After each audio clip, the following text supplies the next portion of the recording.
heshima itaisha. Hapa mnaenda na nini?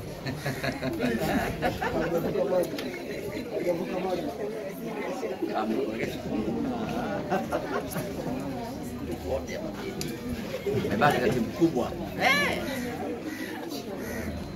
Ndugu zangu waandishi wa habari, ndugu zangu wana Simba, leo tuko hapa kwenye kituo cha Alzam mahususi kabisa, kituo cha kulelea watoto yatima kwa ajili ya kuja kutoa sadaka yetu kwa watoto hawa, ikiwa ni utamaduni na utaratibu wetu wa Simba. Kila tunapokuwa na jambo kubwa, jambo zito, jambo muhimu, tunajikurubisha kwa Mwenyezi Mungu kutafuta radhi zake na msaada wake kwa ajili ya kutufanyia wepesi na kumwomba atuwezeshe kila kinachowezekana tuweze kufanya vizuri tumalizane na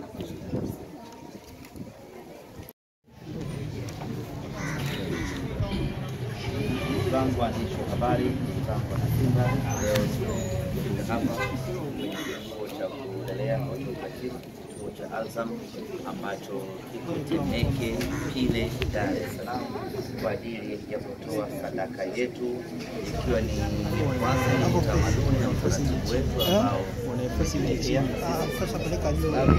kila tunapokuwa na jambo kubwa, jambo muhimu, jambo zito, tunatoa sadaka hii ikiwa ni sehemu ya kumfurahisha Mwenyezi Mungu, kutafuta radhi na rehema zake ili atufanyie wepesi katika jambo letu ambalo tunalikusudia hapo mbele. Tarehe 23 tuna kibarua kizito, tuna mchezo muhimu dhidi ya Petro Atletico. Tunafanya maandalizi sisi kama binadamu, tunajiandaa kuelekea katika mchezo huo, lakini bila msaada wa Mwenyezi Mungu hatuwezi kutoboa, hatuwezi kufanikiwa. Na Mwenyezi Mungu anaombwa kwa wewe kutoa chochote ambacho ulichokuandalia. Simba Sports Club kwa kushirikiana na Model Foundation tumefika hapa kwenye kipindi cha Alzam kutoa chochote ambacho tumejaliwa, ikiwa ni sehemu ya kwetu sisi Simba Sports Club na Model Foundation kujikurubisha kwa Mwenyezi Mungu ili atufanyie pesi Jumapili tuweze kupata matokeo chanya. Na hii haishii tu kwa Simba makao makuu, kwa matawi ya Simba, makundi ya Simba, hata mwana Simba mmoja mmoja anaruhusiwa kufanya chochote anachoweza kufanya ili kumfurahisha Mwenyezi Mungu na yeye atufurahishe siku ya Jumapili.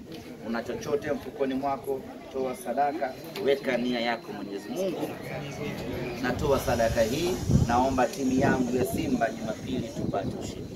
Kila mmoja kwa wingi wetu na umoja wetu akifanya hivyo, tunaamini kabisa kwa 100% siku ya Jumapili tutakwenda kupata matokeo mazuri, matokeo chanya. Wapinzani wetu kwa maana ya Petro Atletico wanawasili hii leo nchini Tanzania majira ya saa 2:30 usiku, na kuwasili kwao maana yake ni kwamba tayari mchezo wetu na wao tayari unakuwa umeshaanza.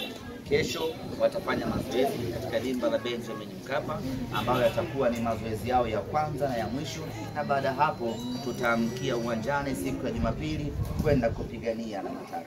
Kikosi chetu kinaendelea na programu ya mazoezi, maandalizi yanakwenda vizuri. Tumekuwa na takriban wiki 2 za nguvu kweli kweli za kufanya mazoezi na maandalizi, na mpaka muda huu nazungumza nanyi mambo yanakwenda vizuri sana kwa upande wetu. Wachezaji wetu wote wapo katika hali nzuri kweli kweli za kiushindani. Wachezaji wetu wanaotaka mchezo, wanataka ushindi, wanataka kuchukua alama 3. Kwa kufahamu ya kwamba tunataka alama 3, tumelazimika sisi Simba Sports Club kwa kushirikiana na Model Foundation kufika hapa Al-Azam kuja kutoa sadaka yetu na tupate dua kutoka kwao ili siku ya Jumapili mambo yawe chanya kwa upande. Asante sana.